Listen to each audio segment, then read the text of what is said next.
ان الذین کفروا لن تغنی عنہم اموالہم ولا اولادہم من اللہ شیئا، بے شک وہ لوگ جو کہ کفر اختیار کرنے والے ہیں، نہ تو ان کے مال اور نہ ان کی اولاد اللہ کے مقابلے پہ ان کو بچا سکتی ہے۔ یعنی قبائلی سسٹم میں جس کے بیٹے زیادہ ہوں وہ مضبوط ہوتا ہے، یا جس کے پاس مال ہو تو وہ مال کے ذریعے وہ کام کروا لیتا ہے جو باقی لوگ نہیں کروا سکتے۔ تو اللہ تعالیٰ فرما رہا ہے کہ ہمارے حضور اگر کوئی شخص جرم کے ساتھ قیامت والے دن حاضر ہوا تو نہ اس کی اولاد نہ اس کا مال کام آئے گا، وَلِعَوْذُ بِاللَّهِ تَعَالَى وَأُولَئِكَ هُمْ وَقُودُ النَّارِ، اور وہی بدبخت لوگ ہوں گے جو آگ کا ایندھن بننے والے ہیں۔ اللہ کو تو کوئی دھونس نہیں لگا سکتا نا، نہ مال کی نہ شفاعت بالوجاہت کی کہ وہ زبردستی کوئی بخشوا لے، بالاذن تو ہے، بالوجاہت نہیں، اور نہ کوئی دوستی یاری کام آ سکتی ہے۔ اس میں اشارہ جیوز اور کرسچنس کے لیے بھی تھا کہ اگر تمہیں کہیں یہ کوئی وہم ہو گیا نا کہ ہم ابراہیمی ہیں یا ہم اولاد یعقوب ہیں، بنی اسرائیل ہیں، تو اللہ تعالیٰ اس نسبت کی وجہ سے ہمیں چھوڑ دے گا، ایسا کوئی نہیں ہونا۔ اور اللہ نے کہا کہ دنیا میں ہم نے ایک کر کے بھی دکھایا، کدأب آل فرعون، جیسا کہ آل فرعون کے ساتھ ہوا، والذین من قبلہم، اور ان سے پہلے لوگوں کے ساتھ، کذبوا بآیاتنا، ان سب نے ہماری آیات کو، ہماری کتابوں کو جھٹلایا، فأخذہم اللہ بذنوبہم، تو اللہ نے پکڑ لیا ان کے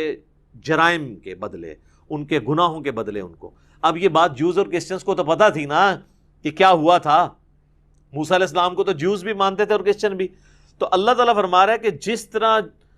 تمہارے آباء و اجداد، تمہاری تاریخ اس پر گواہ ہے کہ پیغمبر موسیٰ علیہ السلام کے مقابلے پہ جو لوگ کھڑے ہوئے اور ان سے پہلے بھی انبیاء کے مقابلے پہ اللہ نے ان کو تباہ و برباد کیا، تو اب یہ جو ہمارے آخری پیغمبر محمد رسول اللہ صلی اللہ علیہ وآلہ وسلم آئے ہیں، ان کی بھی مخالفت کرو گے تو بچنا تم نے کوئی نہیں ہے۔ پھر اللہ نے دیکھا ہے جی، رومن امپائر بھی ڈھیر ہوئی ہے، پرشین امپائر بھی ڈھیر ہوئی ہے۔ واللہ شدید العقاب، اور اللہ تعالی عذاب دینے میں بہت سخت ہے، وَلِعَوْذُ بِاللَّهِ تعالی۔ اللہم اجرنا من النار، آمین۔ قل للذین کفروا ستغلبون وتحشرون الی جہنم، اے نبی فرما دو، اے کافرو، ان کافروں سے فرما دو کہ عنقریب تم اس زمین میں بھی مغلوب ہو جاؤ گے، یعنی اللہ تعالیٰ ہمیں غلبہ دے گا۔ قادسیہ اور یرموک ہونی ہے، مسلمانوں کو ایک غلبہ ملنا ہے، اور الٹیمیٹلی ایک غلبہ یہ ہے کہ قیامت والے دن تمہیں اللہ کے حضور جمع کیا جائے گا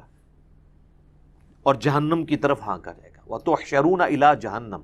وَبِئْسَ الْمِہَادُ، اور کیا ہی برا ٹھکانہ ہے۔ قَدْ كَانَ لَكُمْ آیَةٌ فِي فِئَتَيْنِ الْتَقَتَا، اور تمہارے لیے عبرت کا نشان ان دو گروہوں کا بھی میدان جنگ میں آمنے سامنے آنا ہے۔ یعنی اللہ تعالیٰ نے یہودیوں کو بھی یہ بتایا کہ دیکھ لو کہ بھی الٹیمیٹلی تم پہ بھی اللہ کے عذاب کا کوڑا پڑنا ہے، اور اس کی نشانی یہ ہے کہ غزوہ بدر میں دیکھو اللہ تعالیٰ نے کس طرح مدد کی تھی مسلمانوں کی۔ وہ دو گروہ جب ٹکرائے تھے تو وہاں پہ بھی تو اللہ تعالیٰ نے مدد کی تھی۔ اچھا، وہ غزوہ بدر میں مسلمانوں کو جب فتح ہوئی نا، تو یہ یہودیوں کے جو قبائل تھے تو وہ کہا کرتے تھے بنو نضیر اور بنو قینقاع کہ جی یہ تو عرب کے لوگوں سے تمہارا واسطہ پڑا تھا تو تم جیت گئے ہو، کبھی ہمارے ساتھ تمہاری جنگ ہوئی نا تو پھر تمہیں بتائیں گے کہ جوان مرد کیسے ہوتے ہیں۔ حالانکہ خود اتنے بزدل تھے کہ اوز و غزرے سے مارے کھایا کرتے تھے، لیکن ایک بڑک مارنے میں کیا ہے، ٹھیک ہے، جس طرح آپ ہمارے حکمرانوں کو بھی دیکھتے ہیں نا، جب اپوزیشن میں ہوتے ہیں تو ان کی بڑکیں سنیں کہ جی میری حکومت میں ایسے ہوا تو میں پھر اس طرح کا وزیر اعظم نہیں ہوں گا، آپ دیکھیں گے جناب کہ پھر میں وہ ایگزیکیوٹ کروں گا اپنی پاور کو۔ تو لیکن جب وہ خود وزیر اعظم بنتے ہیں تو بالکل اس سے بھی گئے گزرے۔ تو بڑھ کے مارنا تو آسان ہے۔ اللہ تعالیٰ فرما رہے کہ ان یہودیوں کی بڑکوں کے جواب میں ان کو بتاؤ کہ تم ایک بہت بڑی ایک چیز دیکھ چکے ہو کہ اللہ تعالیٰ نے مسلمانوں کی مدد کی ہے۔ ایک نہتی 300 کی فوج 1000 کی فوج کے اوپر غالب آ گئی ہے، تو یہ اللہ تعالیٰ کی مدد ہے۔ تو عنقریب مسلمانوں کا تم پہ بھی غلبہ ہوگا، اور آپ دیکھ لیں پھر ہوا ہے نا غلبہ۔ دو قبائل جو ہیں وہ تو ویسے ہی مدینہ بدر کر دیے گئے، اور بنو قریظہ تو ویسے ہی قتل ہوئے غزوہ خندق کے موقع پر جب انہوں نے عہد شکنی کی، اور پھر غزوہ خیبر میں بھی اللہ تعالیٰ نے مسلمانوں کو فتح دی۔ تو ابھی تک صرف غزوہ احد ہوئی، غزوہ بدر ہوئی ہوئی ہے، اور اس کے بعد سے یہ آیات نازل ہوئی ہوئی ہیں۔ فئۃ تقاتل فی سبیل اللہ واخری کافرہ، ان گروہوں میں سے ایک تو وہ تھا جو اللہ کی راہ میں لڑ رہا تھا، یعنی مسلمان محمد رسول اللہ صلی اللہ علیہ وآلہ وسلم اور ان کے جانثار ساتھی، وَأُخْرَى كَافِرَةٌ يَرَوْنَهُمْ مِثْلَيْهِمْ، اور دوسرے تھے کافر اور مسلمان انہیں دیکھ رہے تھے اپنے سے دوگنا، رأی العین، اپنی آنکھوں سے۔ ویسے تو وہ 3 گنا سے بھی زیادہ تھے، لیکن اللہ تعالیٰ نے ایک مسلمانوں کا حوصلہ بڑھانے کے لیے ان کو ایک تو ڈبل دکھایا، اور ایک معنی اس کا یہ بھی ہو سکتا ہے کہ وہ جو کافر تھے نا وہ مسلمانوں کو اپنے سے ڈبل دیکھ رہے تھے، یعنی اللہ کی طرف سے ایک معجزے والا معاملہ، تاکہ ان کے اوپر رعب قائم ہو جائے۔ واللہ یؤید بنصرہ من یشاء، اور اللہ تعالی مدد فرماتا ہے اپنی طرف سے جس کی چاہتا ہے۔ ان فی ذلک لعبرۃ لأولی الابصار،